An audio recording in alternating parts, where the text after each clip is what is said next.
Trick or treat. Oh, what's my costume? This year for Halloween, I'm dressed up as this podcast. Before continuing my first ever journey through the Harry Potter series, just a few quick announcements first. It is official. It's locked in the books. Thursday, November 21st, 8 p.m. in Houston, Texas, we're having Potterless Live. And I'm very excited to announce that the opening act is Horse. I love that podcast so much. The hosts of Horse are absolutely incredible. I'm so stoked to have these two dudes open up for Potterless Live. It's going to be a great time. I will say it is a smaller venue than we have played in the past. So if you are on the fence about getting tickets, you should go and get them now. And the tickets are live at bit.ly/PotterlessHtown. So go on over bit.ly/PotterlessHtown and you can get tickets.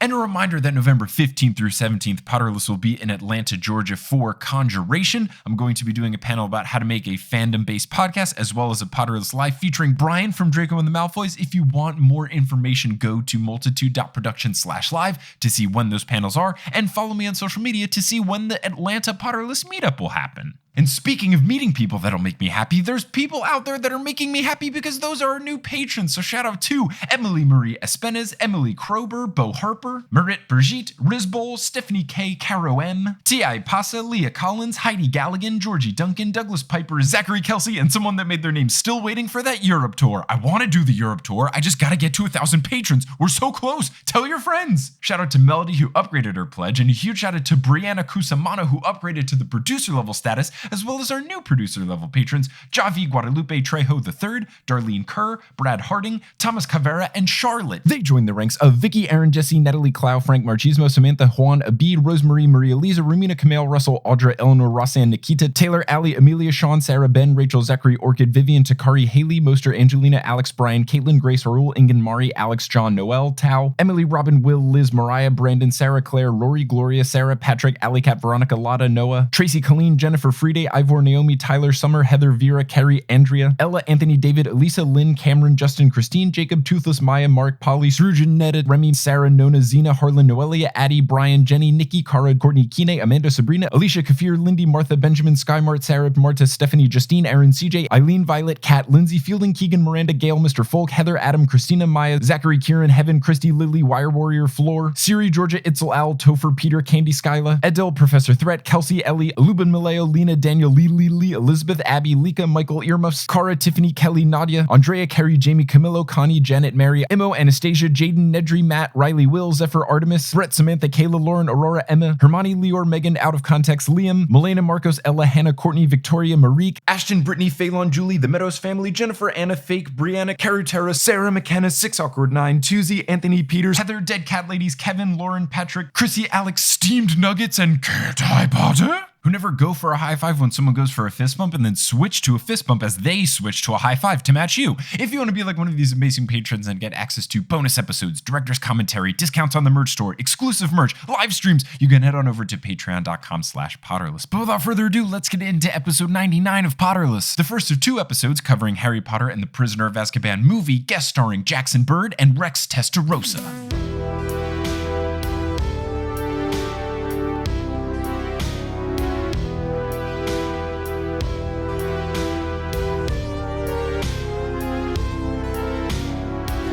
Hello, Internet, and welcome back to another episode of Potterless, the tale of a 27-year-old man who read the Harry Potter series for the very first time and is now watching the movies and talking about them. My name is Mike Schubert, I'm that grown man, and I'm here joined today by 2 lovely guests, one in person and one across the internet. We'll start with the one in person. It's Jackson Bird, the author of Sorted, Growing Up, Coming Out, and Finding My Place, and a big Harry Potter nerd. Jackson, how's it going?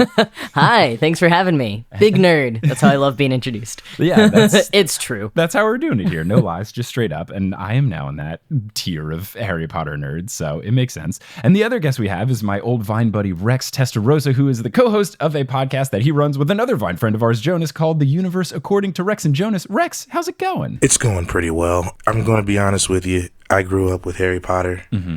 I didn't read all of the books, but I was a big fan of the movies. Mm-hmm. And getting back to it now and realizing, wow, these movies are really weird. So true. They are pretty wild, especially if you know the books, which we do. So Jackson is our guest representing the guest who knows the books and the series. And I know you have an interesting history with Harry Potter. So do you want to quick give the listeners an understanding of that? Oh, yeah. Well, I mean, I also grew up with Harry Potter. I think we're probably all about the same age. Reading it, since I was like 9 years old. But when I was in college, I started volunteering and ultimately working full-time for a charity called the Harry Potter Alliance. Yeah. So they're a nonprofit that uses the power of story and popular culture to mobilize fans, not just Harry Potter fans, but all fans towards social action and being leaders in their communities. So I spent a lot of time just like really diving deep into the books without actually rereading them, to be honest. I finally reread them a couple years ago for the first time since I was a kid. So I've been like very deeply involved with the fan community and kind of like the magic of the Harry Potter and of fans, but never been a huge fan of the movies, to be honest. They're not great. And I am really, you said they're really weird if you've read the books. I'm always curious how weird they must be if you haven't read the books. So like, Rex, I'm excited to hear some of your opinions here. I'm going to be real with you about this because I remember buying The Prisoner of Azkaban at my Scholastic Books Fair. Yes. I was like, man, I'm going to read this book. I read the first two. It's going to be great. And then I was like, wait, I don't need to read this. The movie's coming out, so I'm just going to watch the movie. And then I watched the movie and I was like, what the fuck is happening? Why is everybody an animal? Is this furry propaganda? Is this what this is? Yeah, it's interesting. There's a lot going on. And this one was the new director. So it wasn't Chris Columbus. Oh. Alfonso Curan. Alfonso Curan was the director. What else did he do? Because I know he did something that was like very not Harry Potter. Oh, yeah. Pretty much everything else was it's in the titles in Spanish. It's like E2 something. Brutus. But yeah, I think he was really known for like kind of coming of age, pretty steamy kind of stuff. If I'm remembering correctly, I could be totally wrong. Recently, he has won for Roma and Gravity, which is fun. Oh. But he also did, Y Tu Mama Tambien in 2001, and then Children of Men in 2006. Yeah. Slightly different from Harry Potter. Oh my god. Yeah, I mean, prior to Harry Potter, it was basically Y Tu Mama Tambien. But yeah, he's done some big stuff since Harry Potter. That's such a wild trajectory arc. Dude, he's got a Taika Waititi kind of trajectory where it's like, good comparison. What we do in the shadows, Hunt for the Wildebeest, Thor, Ragnarok. Like, whoa. The Hitler parody movie, Jojo Rabbit or whatever it's called. Yeah. Like, what is going on here? That is bonkers. Well, speaking of bonkers, this movie is bonkers. So let's get right into this. The intro, which building upon the theme of the second one, just has the really creepy Warner Brothers logo with the light flashing on and off because Harry somehow has forgotten how to make Lumos work. And also like knowing Alfonso Cuarón's background, you know what he was going for here. Just creepy effect, or is it like a metaphor for? I think it's like a metaphor. It's a metaphor. He's in his room. He's under 13. The covers. It's a wand. Things are changing. Gotta polish the old wand, you know what I'm saying? So he's doing Lumos, and then he keeps doing Lumos Maxima. It takes 3 times he yells it, and it's all just for dramatic effect to dramatically light the title text of Harry Potter and the Prisoner of Azkaban, which that doesn't even come close to happening in the book. Yeah, I mean, also they throw in so many maxima to a bunch of different spells throughout the series and the movies. Pretty sure that's never in the books. No, that's never in the books, which is very funny. And this has become a theme in the movies, is like either changing what spells do. Oh my For God, example, yes. Expelliarmus, which in the books, all it does is make your wand go away. In the movie, sends people flying across rooms. And then other ones just like adding... Are you serious? It doesn't make people fly away. It just makes your... It's a disarming spell. It's literally just a disarming spell. So in the books, all it's supposed to do is make your wand fly away. De-escalates the situation passively. There you go. I was thinking it was just like a spell to put something away into a pocket dimension for a second. I was like, wait, that is way different. I mean, we'll get to it when we get into the egregious use of Expelliarmus, but in the first 2 movies, Expelliarmus always makes people go flying. But in this movie, they do both, where sometimes it sends people's wands away from their hands, and then other times it sends people flying, and there's no rhyme or reason as to why it does one versus the other. It's just like, if it's dramatic for the scene, it will make them fall. Otherwise, their wand just goes away. I feel like, I mean, this is a point of annoyance for me as well. Like this spell and so many other spells, it's like every spell just makes someone fly across the room or some sparks and stuff happen, which I think is really annoying in the movies. But I guess like the one justification I could maybe give it is like, with spells, you have to like learn them the right way. You've got to be really confident. And if you haven't figured them out, they're not going to do the thing they're meant to do. Yeah. So maybe it's just everyone we're seeing in movies actually really sucks at these spells. They're really bad. It's like a JavaScript error report. Instead of a failure message, it just sends people flying. It's like, Lumos, oh no, I've gone flying. Oh no, I made everything explode. Great. So Harry's doing the whole Lumos Maxima thing, but I do like that Vernon keeps coming in and he goes out and Harry laughs. So we're finally getting Harry messing with Vernon, which I think is a fun thing to do. Yeah. But then we have Aunt Marge come in for dinner and they change some stuff. But one thing I really do appreciate is that the actress who plays Aunt Marge is Trunchbull from Matilda. I have never noticed that. That's amazing. Oh my God, she is. And it's Well such cast. a perfect fit of just curmudgeonly, stuffy older lady. Yeah. Yeah. It's really good. So I didn't realize this at first until I said something on the podcast. I think on the podcast when I was going over the books, I said Aunt Marge really has Trunchbull vibes. And then a couple people emailed me like, that's really funny you said that because Trunchbull vibes. she's played by the same actress. This scene in the books is pretty true to form of how they do it in the movie, except for the end. Because in the books, she does balloon up. She goes flying. She kind of just stays in the room, though. In the movie, she flies and leaves. Like she goes out the door and is just a Macy's Day Parade balloon down. Why did they never do that? Would have been Right. the best Macy's Day Parade That would balloon. have been great. Right? Oh, would have been very 2004. niche, but very fun. So Oh, is this like officially the first murder that Harry commits? Because there's no way she survives. There's no way. I don't know. Did he murder Voldemort? I know Voldemort didn't die, but Right. kind of murdered part of him when he was a baby. He maimed Voldemort. This is the first innocent person. I mean, yes, she was being very rude, but yeah, they never explain or talk about what happened to Aunt Marge. She just kind of flies away and that's it. And she's gone. When they're in the inn, Cornelius Fudge, he's like talking at like half volume while Yeah. you're actually laughing at everything Jim does, but Yeah. like you can kind of hear the exposition happening in the Yeah. background. Yeah. He might say something about finding her. I think he mentions it a little bit, but it was extreme the way they did it. And I didn't support it until something that happens a little bit later because Harry gets all mad. He decides he's going to leave. Vernon says, where are you going to go? He's like, I don't know. Anywhere's better than here. And while he's angrily storming out with all of his bags on his little roller, you see and hear in the distance Aunt Marge being like, and I was like, all right, never mind. I support this decision. Like, quick 180 from, this isn't how they did it to, this is a huge improvement. That I gotta say, that reaction is how I completely feel about the whole movie, pretty much. Oh, yeah. I have like, there's some stuff about it that I'm really upset that's not included, but like, just overall, like the tone and the humor, it's the only one that's like close to the books for me. I think, especially with this one, because there are a lot of differences in the first two, it seems like in this movie, the director was really trying to do something more than just make a film adaptation. Yeah. I think this one had the most leeway of going away from the books and adding stuff like how all the students are just wearing school uniforms now instead of robes, which is never talked about in the books, or just adding things that just weren't even there, such as the frog choir, where they just have What? an a cappella group now and frogs are the bass singers, which nothing in the book at all. So I think there were more directorial liberties taken in this one versus the first two. But I think for sometimes it improves it. Yeah, I mean, I think that's how I ultimately feel. Like, I'm so upset of most of the movies. I don't think they capture the weirdness and the like weird humor and everything of the books, and I think this is the one that goes the closest. But yeah, it is like a lot of just random things that he'll throw in there to kind of achieve that. Like the shrunken head. What?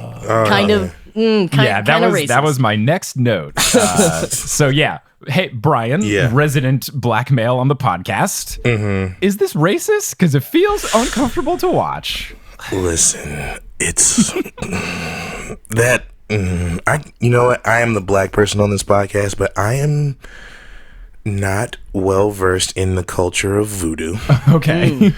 But it's a little weird, not gonna lie to you. And I remember watching it as a kid and like, haha, his head's small. And then watching it now and I'm like, oh, well. Okay, then I'm just gonna skip over that and keep on going. I'm not even gonna pay attention to it. Who cares? You ever just felt like this movie was supposed to be directed by someone else, or someone was trying to go for someone else's style of doing things? Because it felt like Tim Burton was trying to make this movie instead in a lot of ways. I could see it, except Helena Bonham Carter and Johnny Depp aren't in this one. They're in in this future one. installment. Yeah. But this was like this was like Pirates of the Caribbean era, and I feel like maybe that Shrunken Head was kind of like trying to get into With the real thick accent. yeah, Yeah. just the weird vibe. Yeah. Interesting choice. I feel like I've been told there was a reason why they added this. And I feel like the director was like trying to do something, but I can't seem to find it. But there's a website that has a listicle called the 10 most cringeworthy moments in the Harry Potter movies. And this is only number 3. Now, does that include the Fantastic Beast films in that article? So otherwise it might need to be like 3 times Just for as fun, long. let's see what numbers 1 and 2 are. Because what's worse than potential racism? Number 2 is the that is accurate. Number 2 is the epilogue scene in the last movie where it's 19 years later. And then number 1 is the shoelace tying in the 6th movie between Harry and Oh Ginny. my Yeah, gosh. okay. Yeah. All right, article, you win. But yeah, the talking head's just weird. It's not in the book at all, and I don't understand why it's there. Yeah, I mean, I'm kind of okay with things that aren't in the book when they seem to fit with the style and tone of the universe J.K. Rowling created, because, Right. like, the books are very much kind of from Harry's perspective, and they're books. You're not going to see every tiny detail. So bringing in things here and there, I'm down with. But yeah, that one, I think, I had the same reaction of, like, as a kid, I was like, oh, it's kind of funny. And then I watched it later as an adult and was like, I'm slightly uncomfortable now. Yeah, and he keeps saying "watch your head" is like his go-to catchphrase, which, okay, we get it. He's ahead. It's like pinball callouts. We understand. But yeah, so that whole scene is very strange. The CGI, not great. It lasts too long. This is just a common theme with all the Harry Potter things is they decide this scene should be longer than it needs to be. And then you get to the really important scenes in the movie, and then they're just so short. I hate how short the Shrieking Shack scene is because it's such a long chapter in the books. And in the movie, they're just Multiple go through chapters. it. Yeah. Ugh, it's wild. One other thing about the scene that I thought was funny is they definitely used the same cut of Daniel Radcliffe hitting the front glass when it slams on the brakes. There's 2 different parts where the night bus slams on its brakes and he slams into the window in front of him, and it's 100% the same take twice. It's definitely the same exact footage. Wow. So then they get to the Leaky Cauldron, and we meet up with Tom the Innkeeper, who has had a drastic change in costume and actor and character. So in the books, Rex, he's just supposed to be a barkeep / innkeeper, just kind of like a normal dude. Mm-hmm. They do describe him as a toothless walnut, so I guess he just doesn't have teeth. And in the first movie, and I'm not sure if he's in the second, but in the first movie, he's definitely just like your standard bartender type. Yeah. But then in the third movie, this guy thought, what if he was just Igor from Young Frankenstein? And that's what we get. So I have a behind-the-scenes-ish story about this. Is it that you met the guy who played him? Because so did I. Yeah, Leaky Gonzalez. Uh-huh. We were hosting the cosplay contest together. Okay, so we're yeah. talking backstage, and as I've said, this is my favorite movie of the series. I forgot that his character was in the first one, so I just went up to him. I was like, "Yeah, man, like I loved your character in Prisoner of Azkaban," and he's like, oh, really? Most people are mad about it. And then I had this moment of like, oh no, why are they mad? What did I not think about? But it's just what you said of like, they totally changed it. Like, why is he like Igor from Frankenstein now? Mm-hmm. I kind of like how he played him a little bit, but I could have maybe done without the hunchback. Like that, I feel like that was too much, going into it too much. It was a bit excessive. There's not a lot of continuity with how he looks. Holy shit. And it's a really goofy looking hunchback. It is very much he's wearing some sort of thing on his back. It doesn't look natural at all. It's very clear. But yeah, I was able to sit down with Jim, the guy who plays him, and we did a very tiny little interview at Leaky Condalis. So perhaps I'll edit it in here. Some of the spicy bits. Ooh. Hello, everyone. I have the pleasure here, just for a few minutes, to catch up with Jim Tavare, who you might know as Tom the Innkeeper, who you also might know as the Toothless Walnut in the books. We just got off stage at LeakyCon doing a little thing called LeakyCon Pyramid. You're a lovely host. You're wearing a fantastic, like velvety green blazer, which was really nice. But wanted to just very briefly talk, because I had said that I would if I got the chance to speak to you. How did it feel to be cast as someone who, in the books, is described as a toothless walnut, which isn't the most endearing of descriptors? So my agent manager at the time in London said, oh, do you want to do a bit of acting? I said, yeah, sure. I went to drama school after all, went to RADA way back, but I'd been a stand-up comedian for probably 25 years and gave up acting, didn't even touch it really. I said, yeah, I can do that. So he said, well, can you go to this audition? And it was literally like a one-liner audition when I walked into the office. There wasn't much to prepare. In fact, they gave me no script. And it was just Dixie Chassé in the room, the casting person. So I thought, they seem pretty keen and everything, but I didn't know what the role was. So, when you're asked to be an actor and you've got some profile as a comedian, some success, you think, I'm going to be a leading man or something. And that's when I read the exact sentence that I read the character description and thought, oh dear, what are we getting into here? Wizened, toothless walnut. So I was reading your bio, and your stand-up career is pretty prolific. You were like doing stuff for the royal family and all of that. So I used to do lots of stand-up in England, and then I was on a show called the Royal Variety Show, and that's where the Queen comes. And they booked me subsequently for a few private events, and I was known as Prince Charles's favourite comedian for a short time. And I remember meeting him several times. And I got to know him quite well, actually, and he would invite me to Highgrove, where he lives, and I'd do a performance there. The Queen was there. And I went to one thing I did for him, and there were 30 crowned heads of Europe having a barbecue at Highgrove House. And they said to me, officials said, don't look at the Queen, don't look at when you're performing, do not look at her. She's seen every comedian, she will not want to see another one. But she was the first one to applaud and stuff. Oh, wow. And she was the first one to get into it and got the jokes, and then the rest of them all looking at Her Majesty, and they all started laughing as well. So that's really fun. You said Prince Charles is for a short period of time. Was that like, did they write you a letter, be like, hello, we're happy to have inform you that you are rank 1, and then did they have to say, like, we're sorry you fall into number 2? Well, there's this thing in England that if you have I think it's got a royal charter where you get to officially be the royal provider of jackets or something. And I thought maybe I could get my coat of arms on the back of my, which a stand-up bass. I used to do an act with a stand-up bass. Okay. So I was going to get this whole coat of arms of Prince Charles down the back. But it didn't last long, that romance. And it was, but I did meet him on one occasion, and he said, you got some new material or whatever. And he said, where are you performing next? And I said, whatever it was, university or something. And I said, I'll put his name down on the door as a guest. And he never turned up. That's fun. Never saw him again, and moved to America after that. Well, maybe you'll cross paths again. Now, one final thing is that I am noting that you do have, I'm seeing you right now, and you do have teeth. So to be the toothless walnut, did they have to like put some inserts in there to make you look more gummy? Because I know in the UK books, they describe you as a gummy walnut is how they've rephrased it. And then in the US version, they say toothless. So did you have to wear any sort of like...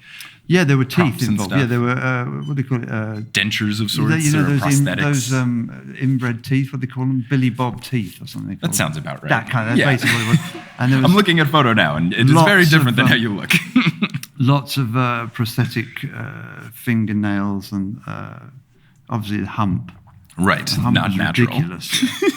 We've got to talk about the hump because it was... You got the hump, you've got the ears. There was another Tom the Innkeeper who passed away, the previous actor who was in the first film. Okay. So you were only in the third film? Yeah. Okay. So he went, and then they got me, and I never know why they got rid of him, because I thought he did a great job. And then they suddenly got me being what we call it pantomime, basically, like putting as many socks in the hump I could find, and it was just ridiculous. It was like, but the director's favourite film was The Young Frankenstein. I said, well, that's my favourite film. He said, well, just do that. Yeah, you're pretty much Igor. Yeah. That's super fun. We call it Igor. Igor, sorry. We invented the language. Please.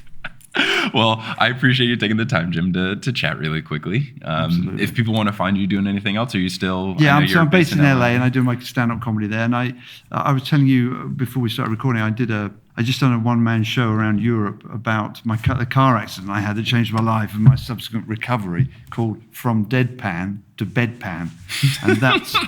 I hope to do some more of those. Maybe I'll do that in the US as well. It's kind of like an inspirational kind of show, but it's funny as well. No, that's good. Comedy. I mean, I like watching a lot of stand-up, and I don't know if you saw, it was Nanette by the lady who was either from Australia or New Zealand. And I haven't seen it. I know what you mean. Yeah, again, it was like, starts off being really funny, and then halfway through it's just like really inspirational, and I'm crying. I'm like, what is happening? Yeah. But it's really good. Like That's the kind of thing, exactly that. Yeah. I saw a stand-up Netflix special from Patton Oswalt, and he's a comic, a great comic, and then halfway through he says, I've now got to tell you about this, but he tells you about how his wife died, but he makes comedy out of it, and It's what I had to do with this new form of. It's not just jokes; it's Right. a real story. But I think that's what's nice, and I think that's what it appeals to me in stand-up acts. I like when there's more emotion behind it, and in a roundabout way, I think that's kind of what my podcast has become with Harry Potter, because it started off with me being like very funny, blah blah blah. But then as the books go, they're really like deep and emotional, so I can't avoid it. So I think there's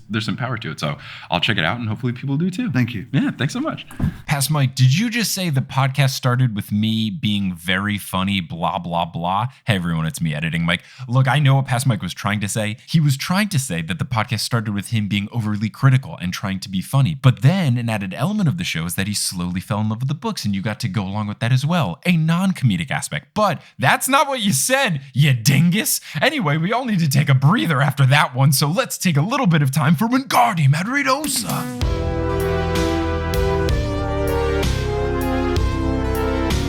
Today's episode of Potterless is brought to you by DoorDash. Let's say hypothetically that you just passed out from having to deal with a Dementor, and you really need to get chocolate in your body because that's the only cure, but you don't have means of getting chocolate really quickly. You need to get it delivered directly to you. How are you going to make that happen? You're going to order some with DoorDash. DoorDash connects you to your favorite restaurants in your city, and ordering is so easy. You just need to open the DoorDash app, you choose whatever you want to eat, and then your food is delivered directly to you wherever you are. I recently moved and have left behind some restaurants in my old neighborhood of New York that aren't really close to me anymore, but DoorDash makes them right next to me because all I gotta do is sit on my butt and order it, and then it comes to me. Look at that. I didn't have to take the E-train. DoorDash has over 340,000 restaurants in over 3,300 cities in the US and Canada, so whether you're going with a mom and pop classic or a big chain, a place that you've already been familiar with, looking for a new place, DoorDash can hook you up with whatever food you need. So don't worry about lunch, don't worry about dinner, let that food come to you with DoorDash. And if this sounds interesting, you are in luck, because as a Potterless listener, you can get $5 off your first order of $15 or more when you download the DoorDash app and you enter the promo code Potterless.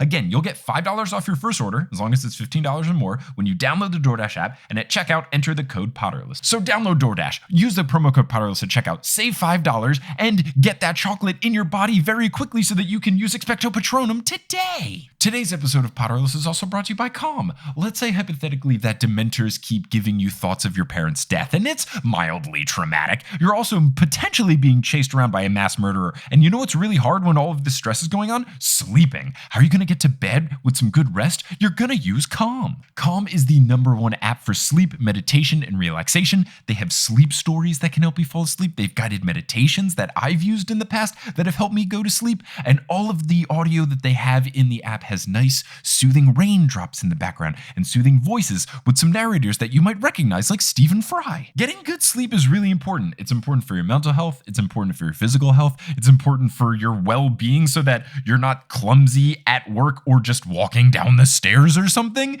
It's very important to get good rest, and Calm can help you get that rest. Sleep quickly, sleep soundly through the night, and if you are interested in doing all of these things and getting that good rest, you're in luck. As a Potterless listener, you can get 25% off a Calm premium subscription if you go to calm.com/Potterless. That's CALM.com/Potterless. You'll get 25% off a Calm premium subscription, which gives you access to countless hours of audio that they have in the app. You get access to all of it right away. Again, calm.com/Potterless. Get 25% off Calm premium and get better rest, even though there's some crazy Dementor-related stuff happening around you today. Finally, today's episode of Potterless is brought to you by Stitch Fix. Let's say hypothetically that all of a sudden you can wear street clothes at Hogwarts because the director of this movie said it's okay, and you don't have cool street clothes to wear and impress your friends. How are you going to get those cool clothes? You're going to order them with Stitch Fix. Stitch Fix is fantastic. I've gotten some great clothes from Stitch Fix. I got some shoes from Stitch Fix that I wear all the time. And the reason that I love them is because when I signed up for Stitch Fix, I filled out my account to the best of my ability, answered the quiz, and wrote a little note to my personal stylist about what I want. That's what Stitch Fix does. It's not an algorithm. They hook you up with a real human being that sends you a personalized box of clothes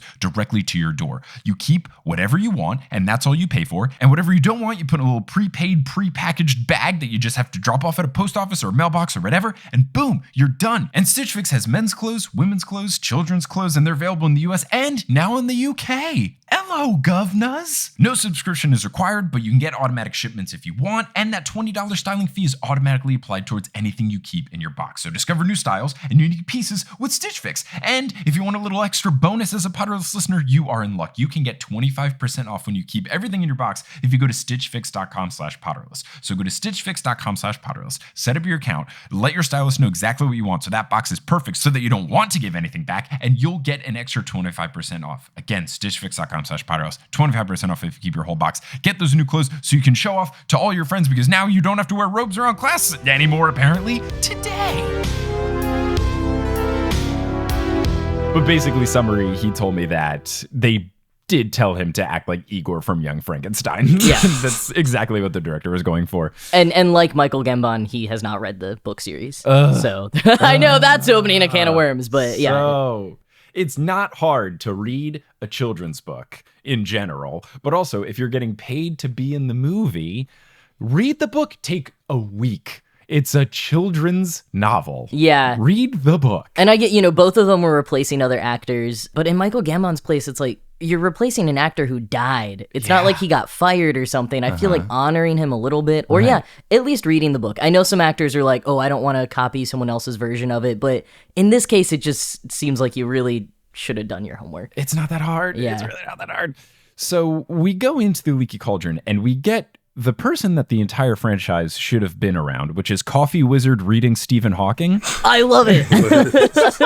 There's a wizard with a scruffy beard, shaggy hair, casually reading a book by Stephen Hawking and spinning a spoon in his coffee cup or teacup, whatever it is, with his finger not touching the spoon, so just magically doing it. I want to know everything about this character. I'm so glad you brought him up because I feel the exact same way. He has always been that's like my favorite moment. He's like the Wizarding World's equivalent of the world's most interesting man. He's just chilling. Oh, I love that. Oh, man. Yeah, stay wizarding, my friends. Spinning that finger. But I saw it in pauses, just like, why are we not talking about this? Why is the camera panning past him? How did the Stephen Hawking book get in here? Do wizards read Muggle books? What? So many questions, and then he's just gone. I'm also pretty sure, I always liked him because of the stirring the spoon thing, and he's just reading casually there, but I'm pretty sure I didn't notice it was a brief history of time until I got, the HD versions in college, and I was like, oh, what? And then it just got better. I remember when I watched it initially in the theaters, I was like, dude, is he, because they have a new Defense Against the Dark Arts teacher every year. I thought that they were highlighting him because that's who he was. Man, you're right. And Harry was meeting him, but he never shows up again. And I was like, well, that sucks. I think he looks a lot more like the Remus Lupin I envisioned in my head, too. Yeah. Oh, man, I love that. Okay, yeah. Alternate universe where this dude is the Defense Against the Dark Arts teacher. Show me your ways, teacup man. Tell me your ways. So one thing that I really wish they had in the movie, and I totally get why they didn't, but in the books, Harry actually goes to Diagon Alley several weeks before the end of the summer term. Yes. And he's just having an amazing time, eating ice cream sundaes every day and hanging out in Diagon Alley. And it's the one time in the whole books where Harry's just enjoying himself for an extended period of time. And it's one of my favorite parts. And yes, that would be boring to watch on screen. So I get why they didn't do it, but I always kind of miss it. It's just Harry just kicking it. He's got a per diem. Just chilling with Tom. No one's around. Diagon Alley is empty. Yeah. It's wonderful. So, man, we don't want to show this kid having too much fun. You gotta feel sorry for him, okay? So in the movie, he goes on, Fudge is there, is talking, muttering in the back, but he says that they already got all the books that he needs. And one of the books that he has is the Monster Book of Monsters for Hagrid's class later on for Care of Magical Creatures. Good name. And they really change up this book a lot and make it more of a character. I don't know why, but you first off got the book trying to attack Harry, basically, which I do think happens. But the way in which they do it is interesting because scraps of paper are just flying out of this book. So is it eating its own pages? I'm very confused. But then also it does a thing where it looks like a Roomba on the floor, just kind of driving around, and then it goes under the bed, and then Harry takes off his shoe and then dangles it over and drops the shoe for the book to then try to eat. Why did the book want to eat the shoe? And then Harry jumps on it and stomps on it with his feet and it kind of whimpers. Did Harry murder a book? Is that second bad? Murder of the book? Yeah. Are we watching a young wizard slowly become a murderer? Is that what it is? Slow descent into madness for Harry Potter. I don't know the answer to your questions, but I do think that you just gave me the best idea for the next Halloween party I host, which is to dress a Roomba up like the Monster Book of Monsters. Have it going all around. It'd be fun, yeah. And then just keep eating shoes because that's apparently your main diet. Yeah, the books eat rubber. And yourself, your own scraps of paper, which is your internal organs. A self-cannibalizing, shoe-eating book. Yeah. Good concept. So Harry murders a book.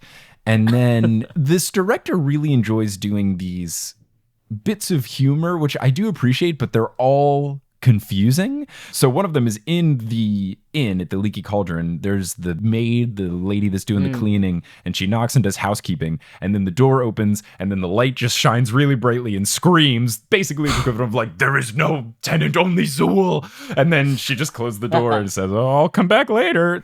This is fun, but what are we doing? I'm so confused. Yeah, I think there are some that really don't quite hit the mark in terms of something that would have been in the universe. Like, there are times when you're just sort of like, Alfonso Curan maybe like skimmed the books and got an idea of like, they're magic, let's throw in whatever, without having the larger picture of like, because in the books, almost every detail does turn out to be very important later on. Yeah. And so I think as readers of the books, you're looking for that. And so when something is totally off base in the movie, you're like, wait, what? Why? Oh, that was just supposed to be funny. There's no deeper meaning. This isn't going to come up in the 8th movie. Where that's actually Voldemort in the room. It's a bit, you guys.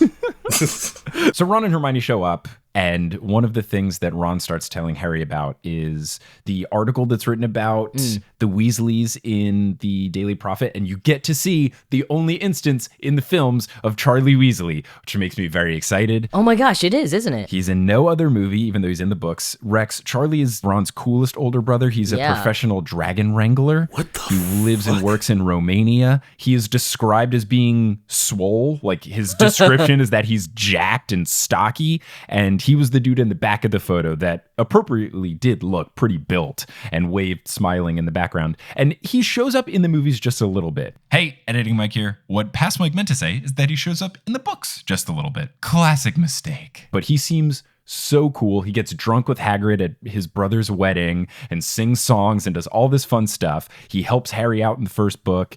And this is the only time you get to see him at all in the film franchise. That and is it makes such me a crime. so sad. This is what I don't understand. Okay, this guy exists, all right? Now, Shubes, you know that I'm a big fan of anime, all right? I like watching anime. This guy sounds like a Jojo character from JoJo's Bizarre Adventure. I have heard little things about JoJo, but from what I know, I agree, even though I have not watched any of it. JoJo is just like about big, strong, muscly men posing at each other and screaming while their ghosts fight each other. This guy needs his own spin-off series, but we're getting Fantastic Beasts instead. I want to know what he's doing in Romania with dragons. Right? That's fucking cool. Yeah, Charlie Weasley dragon spinoff. You were so right. How to Train Your Dragon, but better. Oh. Give it to me. Oh my goodness. You could have Bill come in sometimes too. Like, he's in the movie, but He does end up showing up. him yeah. and Jenny, I feel like, weren't done justice to their book counterparts, so they can get a doing again in Charlie's spinoff.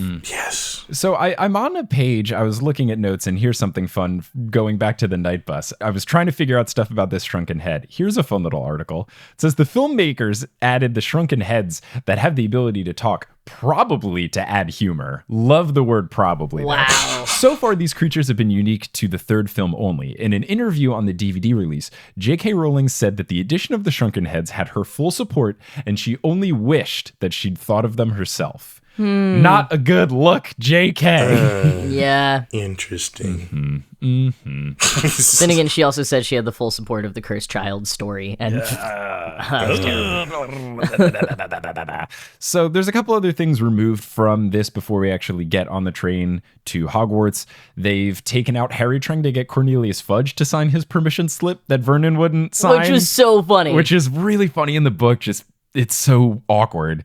And then, as you mentioned, Jackson, there's no Diagon Alley at all in the movie, where it does exist in the book. You've got the Harry stuff, and then when Ron and Hermione there, it's just there's no Diagon Alley at all in the movie, which is sad because Diagon Alley's fun. It's super fun. I mean, they make it like the night before, and I feel like this happens with most of the movies is that instead of showing a full summer, it just like picks up the night before it's time to go back to Hogwarts. So everything is like, everything go, is go, the go, day go. before Hogwarts Yeah. and then Hogwarts, which is not true. They take a lot of scenes that take course over the span of a few days or weeks, and the movie just says everything's happening on Hogwarts train ride eve. Yeah, and I don't think the pacing is as bad in this one as like the fourth movie, which is, you will see soon. No, so I already recorded the episode for the fourth movie. there you go. Ooh, behind the scenes curtain look. But scheduling, we had someone who was only in town for a certain amount of time. But yeah, the fourth movie, they just go to class once or twice. Wait, really? They only go to Oh my they go to gosh. 2 classes. Oh my God. And the second class is something that isn't in the books. It's when they're teaching them how to dance at the Yule Ball. Oh, wow. So Which they- also was not in the books. They just forget that in the fourth book, they go to school also. It's not just the Triwizard Tournament. Fourth movie is just, they're Although, just like, Triwizarding. Wizarding World would do that. Well, you don't need to learn this year. No, but yeah, like the pacing is just so rapid fire in a lot of the films. And I feel like, yeah, the scenes needed to be that short, but you didn't need to like temporally actually make it like it's the night before because we don't have time to show a whole month. Like there are other ways to have demonstrated that and make it seem a little bit more calm and not as rushed as it actually was. I understand that it's hard and you're not going to get it right, but what always confuses me is that they rush things that are important and drag out things that aren't. It seems like you should do the flip, but here we are. So the scene in which Arthur Weasley tells Harry about the Sirius Black thing is so expertly done. There's a little differences from book to movie, but I think that it was just really well done and very convincing. And I more and more really enjoy the actor that plays Arthur. Oh, I think he does yeah. a really solid job. He's great. Just really seems like concerned father for Harry. And I really appreciated that. So then they actually get onto the Hogwarts Express to go to school. And one thing that I think is very funny is when they go into the compartment where Lupin's sleeping and the three of them go in, they get onto the train, they walk past what looks like one sidecar compartment thing, and then Hermione goes, "Come on, everywhere else is full." It seems like you didn't look that thoroughly, Hermione. I know that eventually this is what happens, but it just felt very silly that they get on the train, they look past one and they go, "All right, we just have to take this one." I've looked down the entire hallway with my magic eyes, and I can tell. So they go in, and then the Dementor attack happens. And I don't know if this is different. Lupin does the Patronus spell without saying anything. Yeah. He doesn't say Expecto Patronum, which I get is supposed to not do the spoil thing, but are you able to cast a Patronus without saying it? It felt strange. I'm sure someone powerful enough could. Okay. Well, I got a question about that. Wasn't he like sleeping with like a jacket over his face or something? Yes. Yes, but conveniently enough, it was only covering half of his face, and when the Dementor came in, he woke up at just the right time. The cut of it was strange because they do, before he wakes up, cut to his face, which is half covered by a jacket very precariously, and then he smirks and kind of looks to the side, and then throws it aside and jumps up and then does the silent Expecto Patronum. So was he expecting them to attack? Because what I always assumed was maybe he whispered it under his breath. I think the other thing, the way I always interpreted it in the book was that Harry was so freaked out by the whole attack, since he is basically the narrator in the scene, it's from his perspective. I always envisioned it as he just didn't hear Lupin say it, or because he was in and out of consciousness, he didn't hear it. That makes Whereas in more the sense. movie, Lupin just stands up and points his wand, and then the white light comes out of it. Stands up unnaturally fast, looking suave and debonair. Yeah, it is really fast. It seemed, I thought I had accidentally fast forwarded the movie when he did it. Yeah, I mean, I think the movies do a lot of wordless magic that is not in the books. Like later on in the books, we learn that if you work very hard and you're very powerful, then you can do wordless and wandless magic. But Right. like, it's not something that like we see Dumbledore does it, and Right. like Snape eventually. But yeah, I'm pretty sure that's not what actually happened there. It feels a little more willy-nilly in the movies. So they get to school and they do the frog choir, which not in the books at all. Very strange. They even now perform frog choir performances at Universal Studios, and it's very Pentatonix with frogs. Listen, I'm gonna keep it real with you. the Budweiser's frogs walked so the frog choir could run. I'm just saying. That is absolutely what this was inspired by. 100%. Exactly. You guys remember those this? great commercials from 8 years ago? Let's bring them back, but now they're an a cappella troupe. Budweiser. Oh my gosh. I'm surprised that they didn't get a cartoon show, honestly. California Raisins did. Holy shit. Oh, man. Make I it would happen. love Make a it California happen. Raisin style Budweiser frog thing. Just fold it into Harry Potter now. Just like the frog choir. We're going to talk about those guys. Give them a backstory. Oh, geez. So, shortly after, there's a very interesting scene where the fat lady painting is trying to break a glass by singing, and that's not in the book. No, right? but like, it's not. But I could see her doing it. Yeah, it's not off character.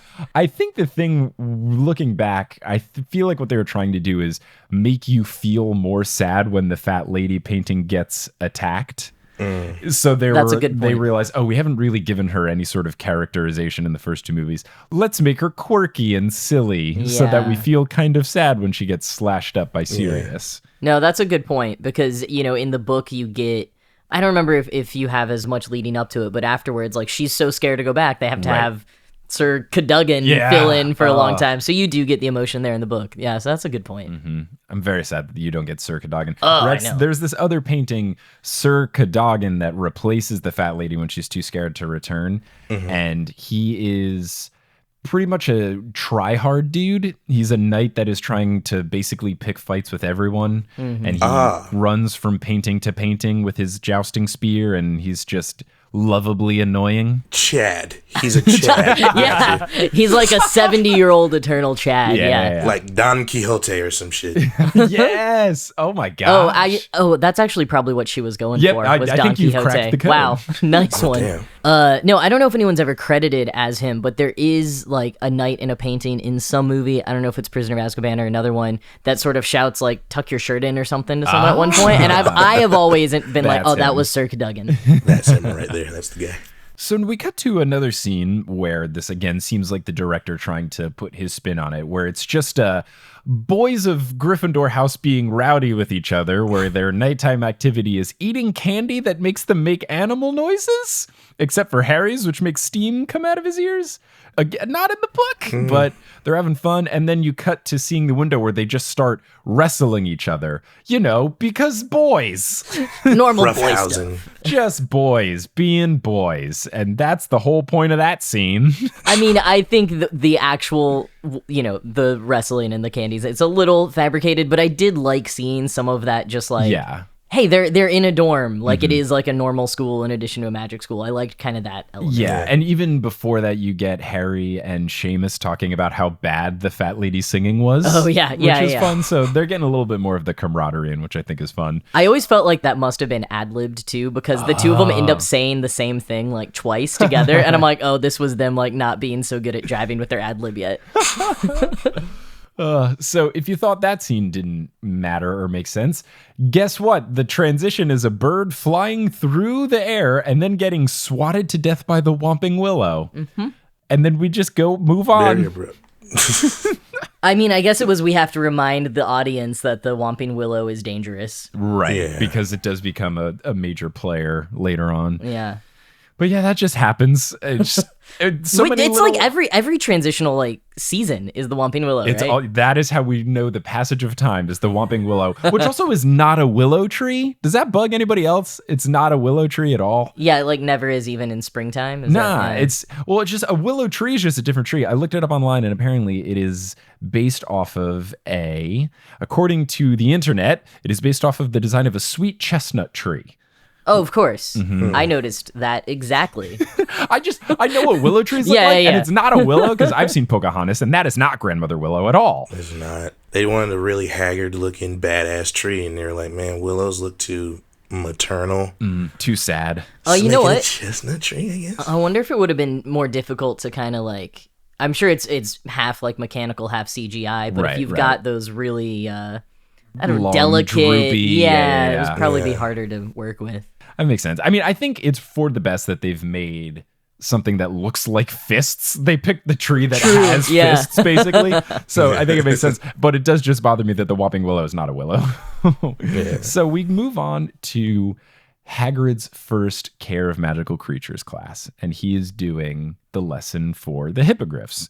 A little difference in the movie is that there's only one. There's just Buckbeak, whereas in the books there's a whole herd of them. There's multiple. One thing that's funny is that all the students have to bring these giant monster books out, and Draco at one point doesn't even know how to open the book, and then Hagrid says, just stroke the spine, of course, and then you get a great scene of Tom Felton awkwardly rubbing the spine of a book, which, again, this is something where I was at first upset with the book being a character, basically, and then this scene made it all worth it. Yeah. It's just fun. Then Harry gets basically voluntold to do Buckbeak. Everyone takes a step back. This doesn't happen. Harry voluntold is just his whole life, actually. It's a good way to sum it up. But in the book, Hagrid was struggling with the lesson, and the squad are friends with Hagrid, so they're trying to make it go well. So Harry nominates himself to do it to try to help out Hagrid. Oh, yeah. Either that or Hagrid asks him, but it wasn't everyone stepping away and then Harry getting stuck with it.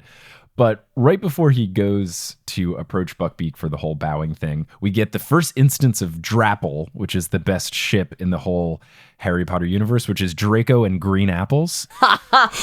So this is the first instance where he has an apple and he takes this big dramatic crunch and like throws it to the side kind of thing. And he does that to look smirkingly on as Harry is about to approach Buckbeak. But then later on in the movies, in Half-Blood Prince, Draco uses a green apple to test it out. And when it comes back and it's bit, meaning that it's working, he looks at it all dramatically. So there are some fan fictions shipping Draco and the apple. Wow. And it is my favorite couple. Hey, it's got wheels, man. It's got wheels. You gotta let it ride. I think you got a third spin-off there, Rex. Yeah. Draco and apples coming together. Another thing that they've added, which I think makes sense, is Hermione grabbing Ron's hand in an awkward first sign of, oh, I think we might have feelings for each other kind of thing when Harry is riding Buckbeak. Wasn't in the books, but I did appreciate it. The little hints of them having a budding romance. But the Buckbeak flying scene with Harry flying on the back of him is just really cool. It just looks awesome. Some of the CGI of Hogwarts is a little rough and hasn't aged super well, but him flying on the water with Buckbeak and doing the classic screaming woo with riding with no hands, it was awesome. It just like felt very fun. You finally get to see Harry just be happy before his world gets a whole lot more serious. For 45 seconds. And then he comes back to a standing ovation, which is great. But yeah, so he flies back, and then at that point, Draco decides that he is going to approach Buckbeak and try to show off and one-up Harry. But he doesn't do too well, because the one thing Hagrid said not to do, be rude to him, Draco decides to do it, and then Buckbeak scratches Draco and the elbow and all of that. I don't remember. I thought in the book he pecked at him with his beak, and in the movie he hits him with his arm, which is minor, but... Yeah, I mean, I think it was a little less dramatic in the books, which makes Draco's reaction that much more dramatic. You're right. In the books, it's not as dramatic, so it's more like Draco is faking it, whereas in the movie...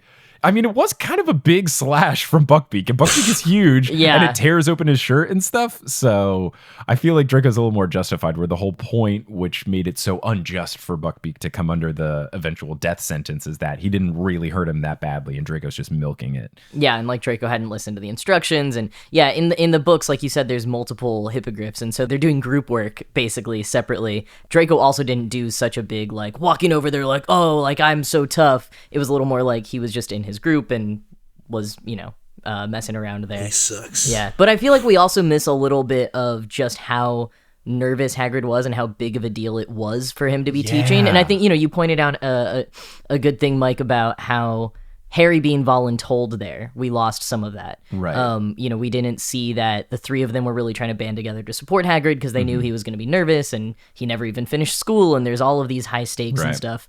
And I think we often miss some of those subtleties of character.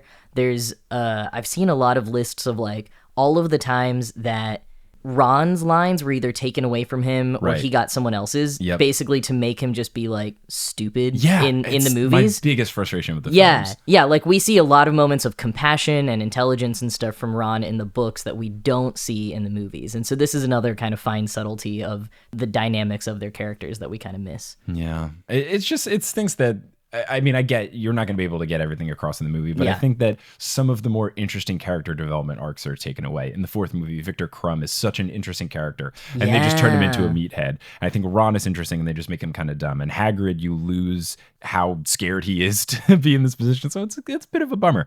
Also, a bit of a bummer. Harry's tie is so poorly tied. All of the ties in this scene, all of them. It is so lopsided. The fat part is so short, and the back little end goes all the way down to like his knees. Oh my gosh. Which I guess could hold true because they're 12. Pass Mike. We've been over this. You can't keep doing this. They're 13 in this one. They're 11 in the first, 12 in the second, 13 in the third. You can't keep messing up the age. People are going to be so mad at you. I am so sorry, listeners. I apologize for past Mike's transgressions. Anyway, back to the podcast. But still, it was just very frustrating. You're wizards. You think you could do some sort of spell to tie your tie properly, but all the ties are just super rough. Everyone's shirt is too baggy. Ugh, it's frustrating. Hey, you got to remember, though, they are doing spells that are blasting people across rooms. They probably That's the only spell. You can't tie a tie with that spell. You'll just blast across the room. That's actually how you put on the ties. You stand across the room and someone blasts it across your neck, and then it ties on your itself. neck now. You're good. Your dad's got to blast it across. Yeah. No, but I mean, I do sort of like they look ridiculous. They're so slovenly, but at the same time, like I had uniforms in middle school, and the most common thing we got in trouble for was having our shirt untucked. Oh, so I kind of liked the all right, this is clearly an afternoon class. They've been in classes all day. Right. The boys especially do not care Sleeves what are they look cuffed. like. Yeah, it's like all just coming undone. Chillaxing, bro time. Just a couple of lads. Couple of lasses. The one thing I do remember from not knowing how to tie a tie when I was still in middle school, high school, was I would tie a tie once with my dad's help, and then I would just loosen it enough to get it over my head and then never undo it. Oh, I know grown men who still do that. So, yeah, I can sympathize. So later on, they go to Trelawney's class, and Emma Thompson as Trelawney is amazing. She is so Incredible. over the top and dramatic, and it's fantastic. She looks fantastic. She sounds fantastic. But one character that I had to look up because I didn't know who the black kid who just keeps saying ominous shit the whole movie. There's something earlier on where he gets called on and says something scary. And then this time when the Grim is revealed in the tea leaves, they are asking about the Grim. And then they talk about Sirius Black at one point. And he goes on to say, he goes like, he could be anywhere. It's like trying to catch smoke with your bare hands. So I went on Harry Potter Wiki and I was like, who is this guy? And it's just this character they've created. His name is Bem, B-E-M. What? And he was created solely for the film. And he just says ominous stuff. But according to the wiki, he's a wizard of Nigerian descent who attended Hogwarts from 91 to 98. And he was a Gryffindor. And then that's it. Here he is. All right. The most representation we get in the movie, and it's ominous kid. Yeah, I do think, I'm pretty sure, because one of my... It's sad but funny is there's a YouTube video where you can see every line said by a person of color in the Harry Potter film franchise. By Dylan Marin. Oh, I didn't realize Dylan Marin made that. Yeah, that was he had like 3 different big breaks at once, and that was kind of one of them. I didn't know he made that. So yeah, for all 8 movies, I think it's like a 4-minute and change YouTube video, which is really sad. It's longer than a lot of the other videos on that channel. Oh, there's a whole channel of it? Oh yeah, Into the Woods, none. Oh no. Succession, I think, also would be none. Probably, I don't think there's unless you count Marsha.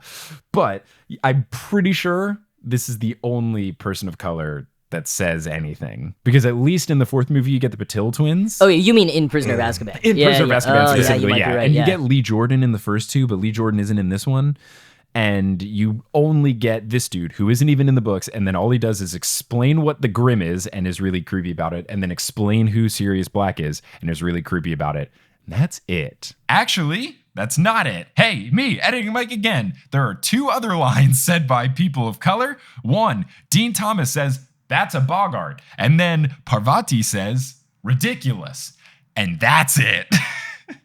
And you could say that the talking head in the night bus is a person of color with lines because it was voiced by a POC, but we've already talked about how it could be kind of problematic, and I don't know how good it is that you've got a talking Jamaican head in the night bus, so let's just really not talk about that one. Yeah. I mean, and you've also got in the earlier films, there is a black actress credited as Lavender Brown. And then later in the movies, when Lavender Brown has speaking roles, she's suddenly white. Interesting. Yeah, there's a whole story to that, and people have gotten... I've been angry about this on the podcast before. Apparently, the actress who did play Lavender Brown didn't want to be an actress anymore. So when that movie was coming up, the 6th movie, she decided not to be in it. So then they were recasting for Lavender Brown. And then rather than do the normal thing of say, okay, we're looking for a young black woman actress to play Lavender Brown, they just opened it up to anybody. And then the girl who ends up playing Lavender Brown is one of Emma Watson's friends, I think. And everyone says, oh, she did so well in the audition. Great. I don't care. She's been cast. It's just a bad look for her to be black until she becomes an important character and then be like, she's white now. Yeah. Oh, it's a rough look. And it's one of those things too where it's like if they didn't suck at representation so many million times over in other places, then it'd be like, okay, yes, that's a like kind of understandable situation. Not completely, but kind of. But yeah. Yeah, it's It's not great. Not great. it's not a good look at all. But hey, I'm glad Bem made it in to the fray. Good for Bem. Yeah. For everyone doing Harry Potter trivia, that could be a final creepy question. kid. Yeah. Who's the kid that knows only creepy things and pipes up? Yeah, but everyone did have that kid in a class though, right? He's not lying, man. Like, I don't know if you've ever been to like, you've had like, you met up with people from high school, you hang out when you're in college or whatever. There's always that one person who comes to the party and they're just like, hey, did you know that all the characters from Rugrats are dead? That's Bim. That's who Bim is. Oh, Bem. So later on, we get to the Boggart scene where Lupin is teaching the kids the ridiculous spell, how to overcome Boggarts. And one thing that they add here that I actually really enjoyed is that there's more coaching from Lupin towards Neville of how he is going to make the Boggart look like Snape in his grandma's clothes. In the book, he just kind of explains to use ridiculous and asks Neville what his biggest fear is, and then it turns Snape into Snape in the grandma's clothes. But in the movie, they change it to where Lupin asks Neville, you live with your grandma, correct? And he says, yes. And then he says, okay, imagine Snape wearing her, or he says, just think about her clothes because they have to think of something funny. So I really enjoyed the more coaching aspect of it. I think that was a little more well done. So props to the movie there.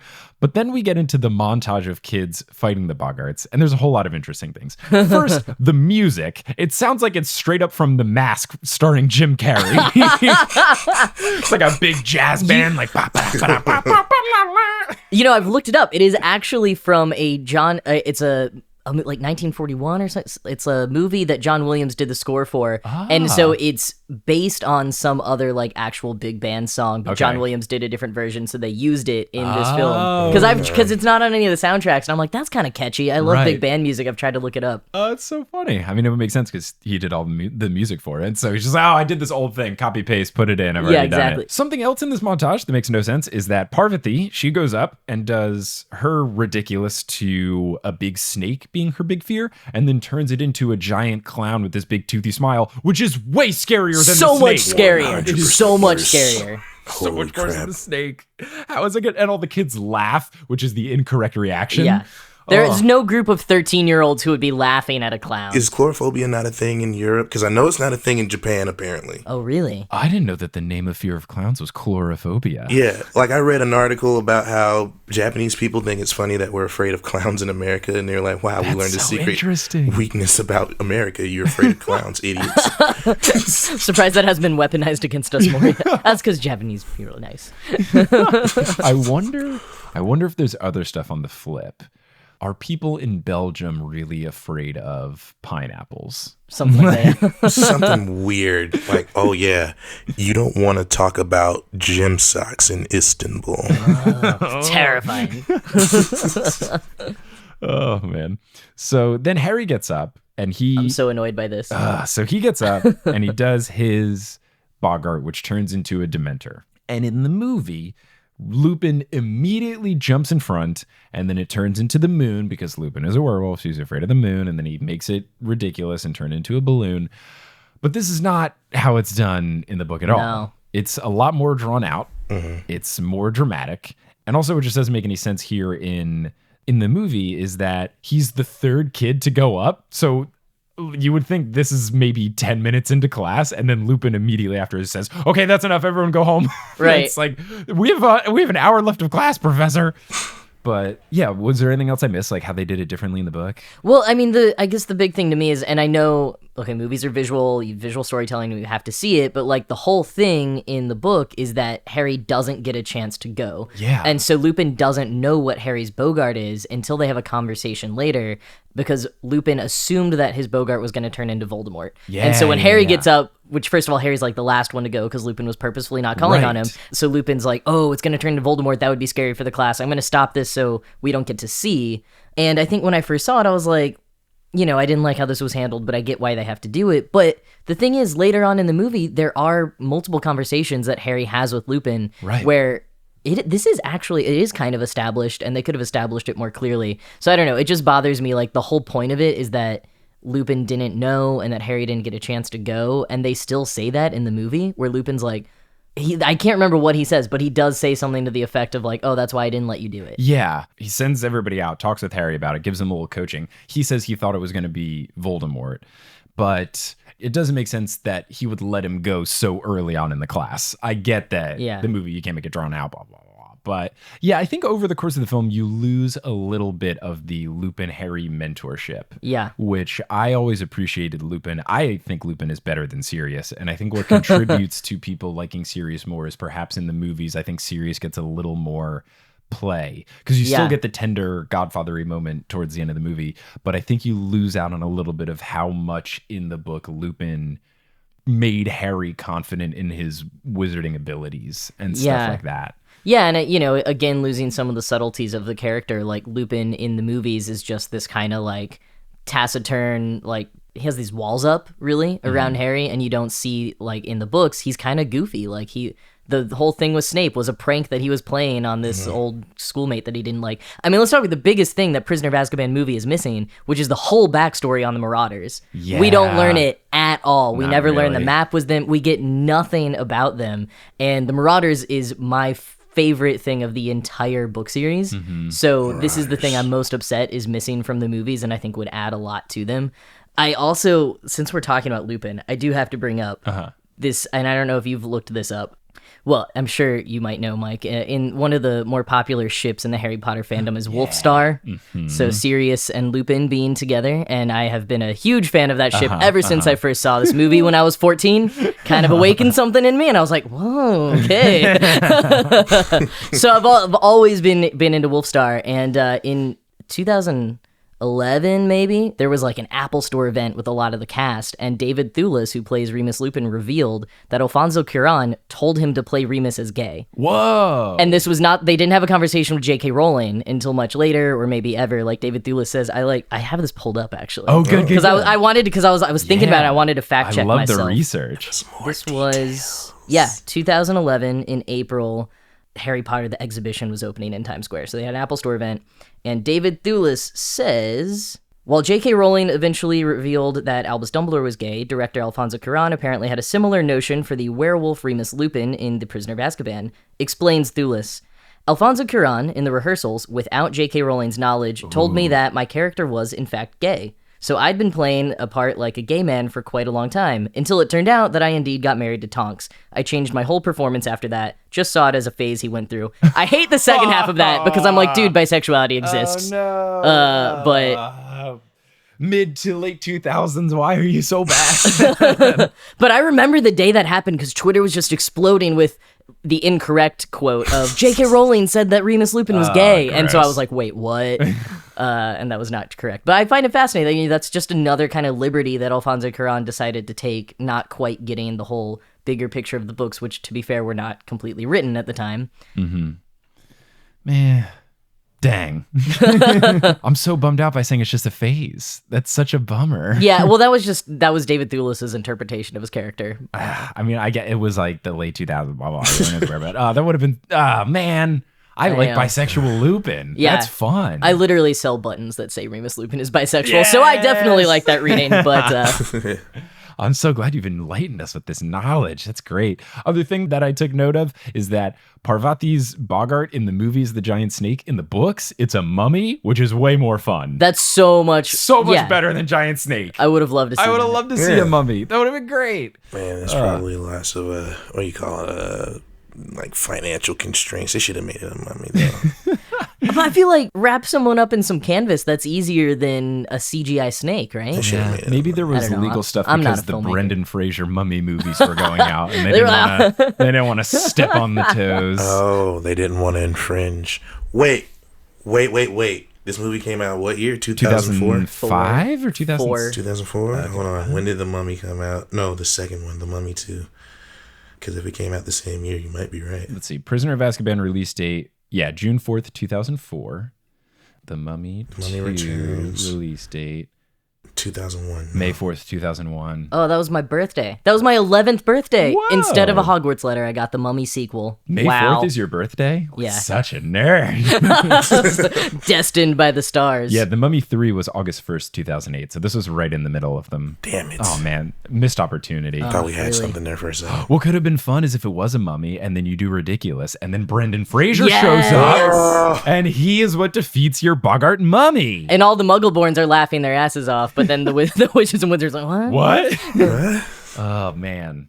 Shout out to The Mummy. Best roller coaster at Universal. That is good. Yeah, It's I wrote so it fun. last December. So on that very Harry Potter relevant note, talking about The Mummy for a few minutes, we're going to end this first part of the discussion of Harry Potter and the Prisoner of Azkaban. We will be back, same guests, don't worry, with this dynamic duo to discuss the rest of it later on. But Jackson and Rex, thanks so much for coming on. Jackson, if people want to find you and doing stuff, what do you want to plug? What would you like to promote? I know there's a lot of things going on. Yeah, oh, you can follow me, Jack is not a bird, on Twitter, Instagram, or YouTube. Or if you're interested in my book, which has a lot of Harry Potter in it, it is called Sorted Growing Up, Coming Out, and Find My Place. You can get it where books are sold, or at your library, whatever. Yeah. How about you, Rex? You can find me on Twitter, Instagram, TikTok, if you want to do that. How dare you? As a former Viner, I'm Listen, so man. offended, Rex.